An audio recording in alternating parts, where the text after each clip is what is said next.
Et yo tout le monde, c'est FrenchCity2. Aujourd'hui on se retrouve pour une nouvelle vidéo. Comme vous avez vu dans le titre et dans la miniature, on va parler de la D418, de mon expérience, de mes premiers roulages, de mon ressenti sur la discipline 1.10 par rapport à la discipline 1.8 TT bien évidemment. Et puis je vais vous annoncer une nouvelle. Du coup, donc voilà, la D418 qui est toujours là pour le moment. Après une session de 3 roulages au club du coup de Mini Racing 79, donc qui se trouve à Bernay-Saint-Martin, pardon. Excusez-moi de bégayer. Après ce roulage là, la D418 a été révisée, nettoyée, révisée pas trop non plus parce que du coup elle n'en avait pas énormément besoin, surtout avec 3 packs. Donc elle est vraiment nettoyée de fond en comble. Il y a presque pas grand chose qui est abîmé ou sale. Donc voici le châssis, l'état du châssis.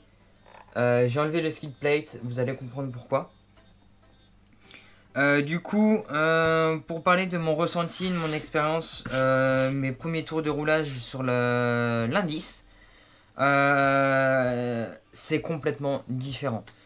Pour ceux qui le savent déjà et pour ceux qui ont déjà pratiqué, c'est beaucoup plus pointilleux, c'est très léger, c'est très puissant. C'est une discipline où il faut énormément gérer ses gaz.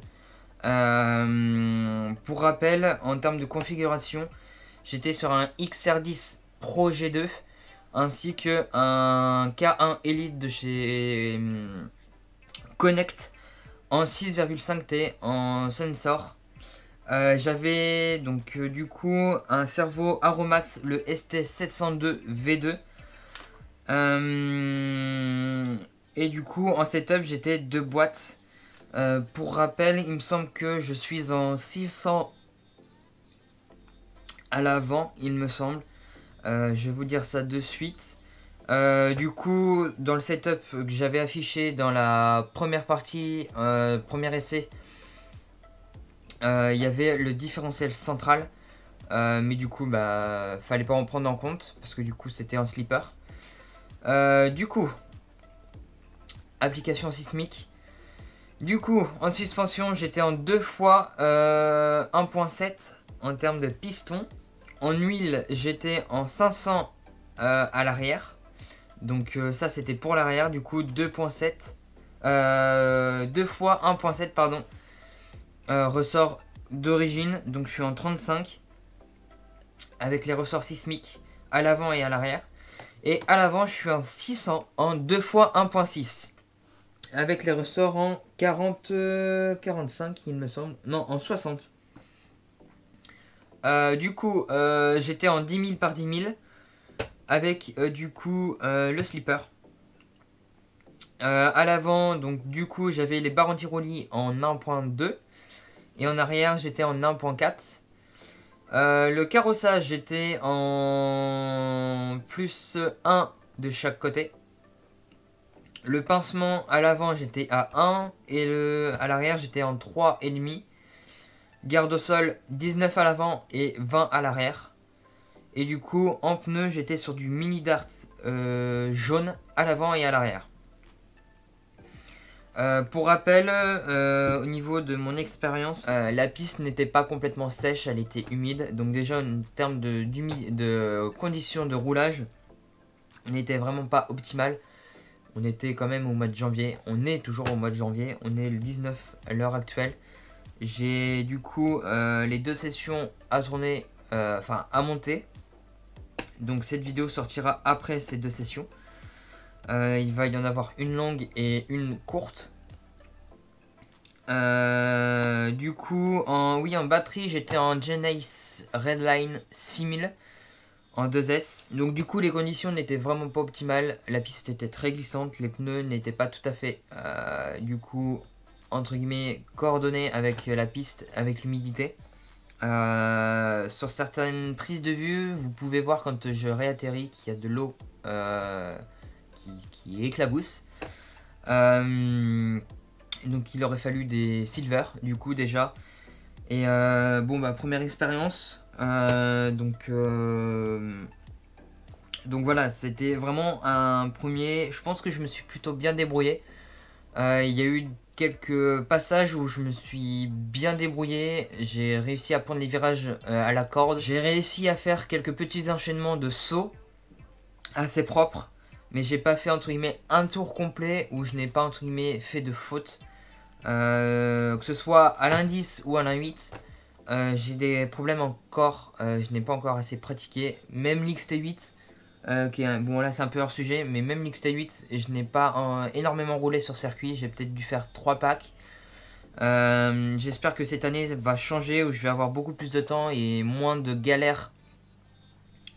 Comme par exemple, je prends l'exemple d'Antoine Concessao, j'espère que tu vas bien poto. Où il a fait plus de 100 packs avec son HB.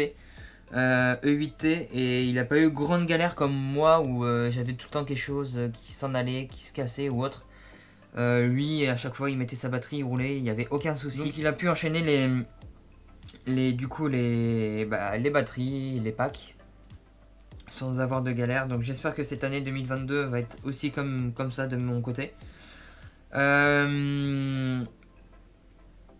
Du coup franchement j'ai adoré. J'avais peur et j'avais l'appréhension de l'échelle, de m'ennuyer de trop ou autre.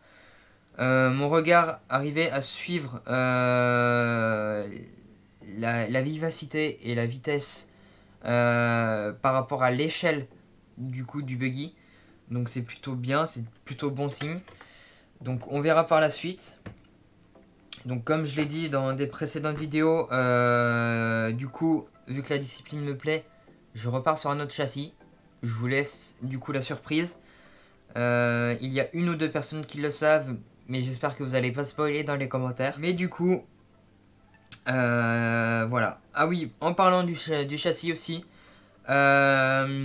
niveau setup de boîte, il marche vraiment très bien. Comme le disait Greg dans les vidéos, il avait une bonne assiette. Peut-être que c'est aussi mon pilotage. Je dis pas que je suis un grand pilote, je suis vraiment un pilote amateur pour le moment.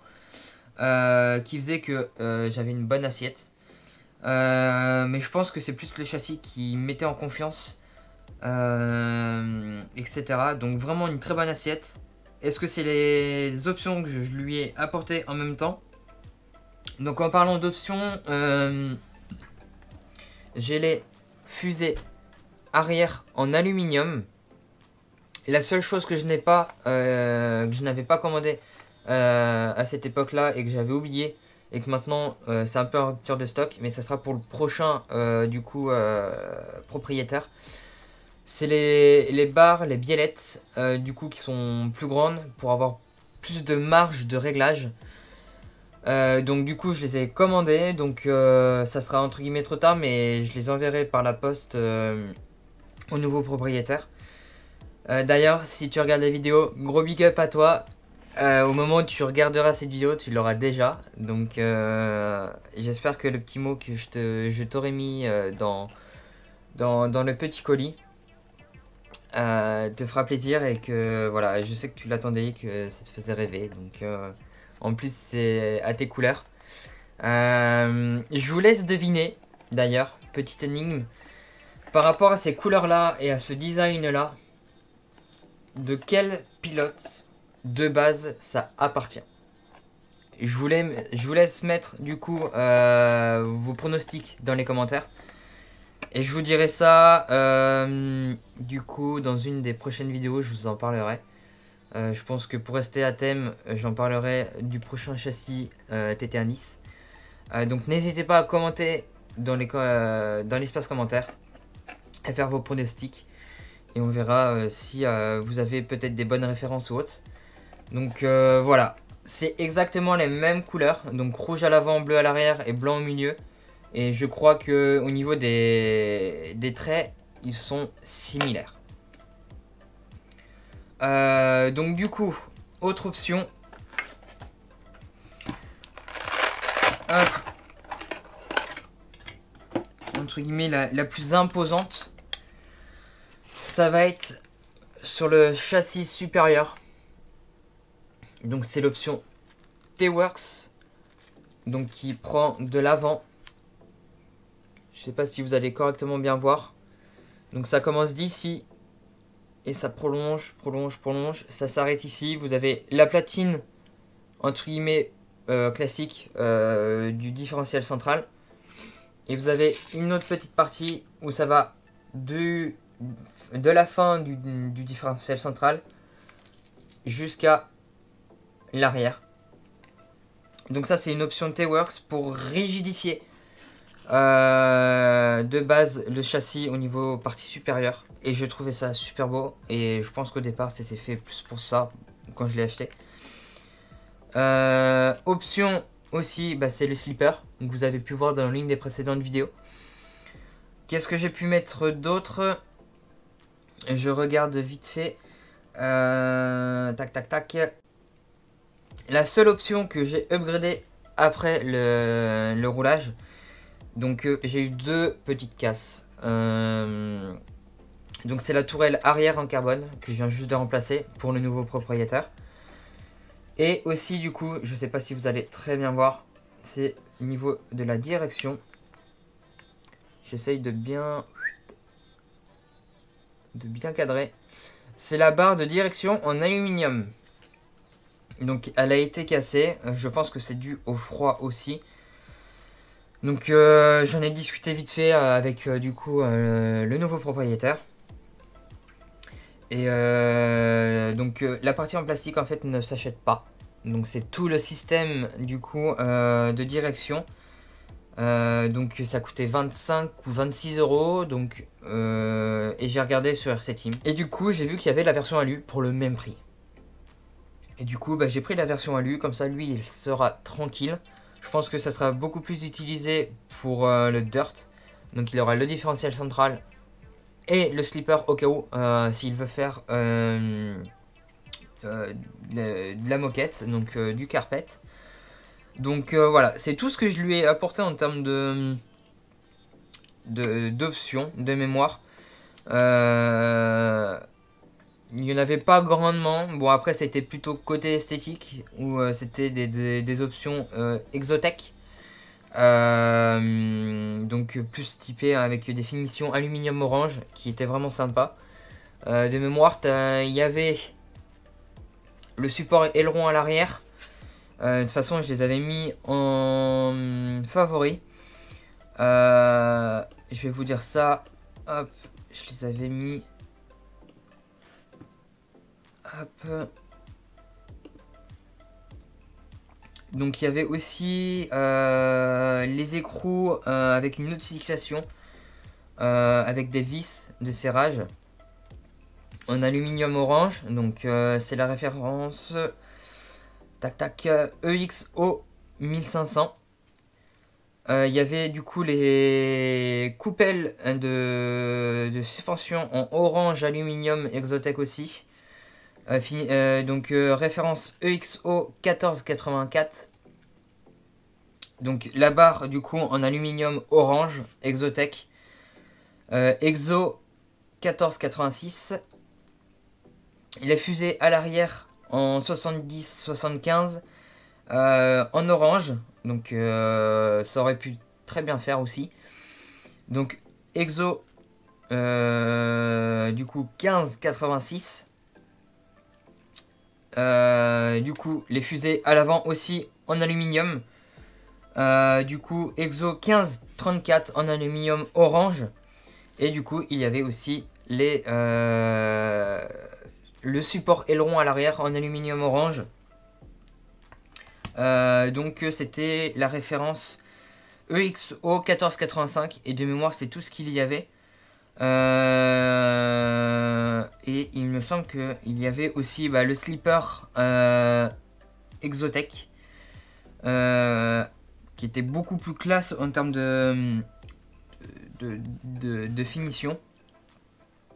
Il y avait aussi la platine supérieure au niveau du différentiel central en aluminium orange aussi. Il y avait vraiment tout un kit. Je vais vous mettre une photo parce que je viens d'en trouver une sur internet. Il y avait les supports aussi de fixation de cerveau. Il y avait vraiment tout plein de pièces Exotech qui étaient vraiment magnifiques. Hop, je vais tout de suite l'enregistrer. Et voilà, entre guillemets, franchement super bonne expérience. J'ai adoré l'indice. Et comme j'en ai parlé avec beaucoup de personnes, voire même le nouveau propriétaire, il y a au moins 10 ans, déjà de mon côté, à Neuville-du-Poitou, il y avait du coup la piste Carpet Indoor. Et j'ai envoyé beaucoup de vidéos sur YouTube.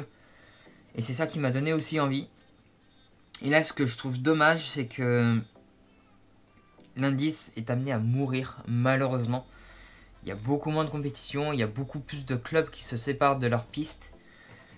Et je trouve ça malheureux, et parce que moi, dans l'idée, j'ai l'indice, ça s'est toujours dit, c'est très bien pour faire ses doigts en hiver, pour garder, entre guillemets, tout ça.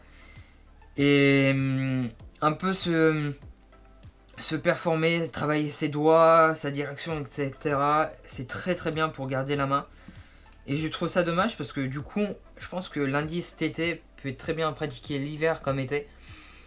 Et moi, dans l'optique, je pense que j'aurais fait un pack d'indice et après je serais allé en un 8 en guise d'échauffement en fait.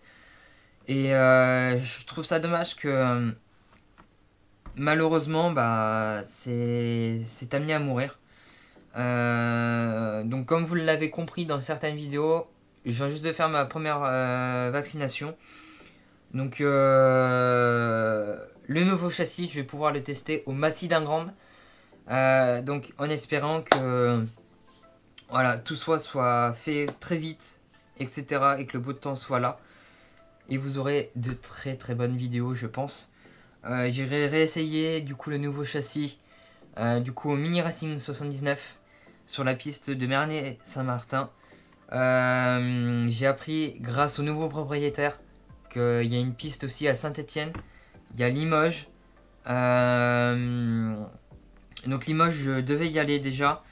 Je pense que j'irai aussi à Saint-Étienne pour rouler du coup l'A8 GT 8, le Truguien 8 et du coup voilà. C'est comme Limoges où je vais pouvoir tout essayer.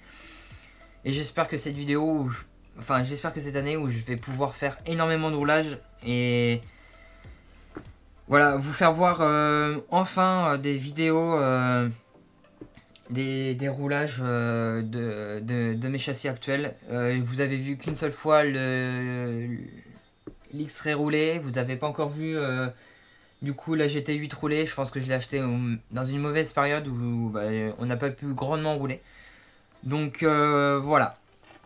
En tout cas, si vous avez des questions, n'hésitez pas à me les poser en commentaire et j'y répondrai avec joie.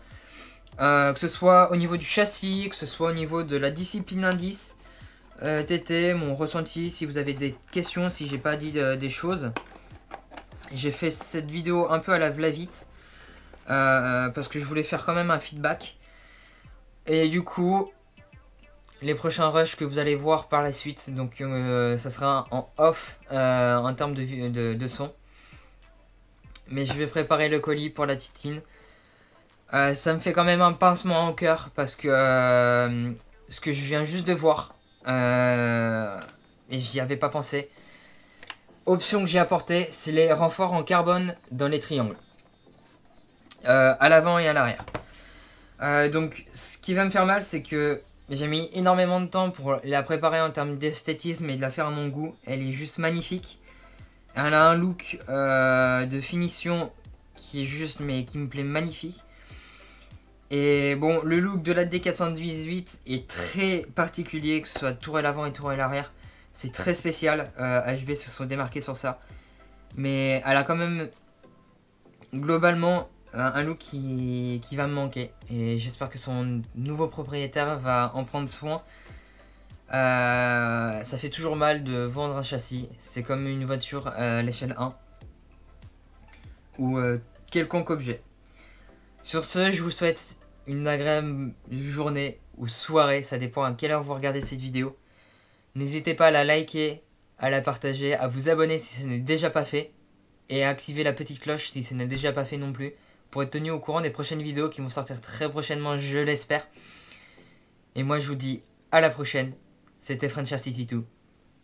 Tchuss tout le monde.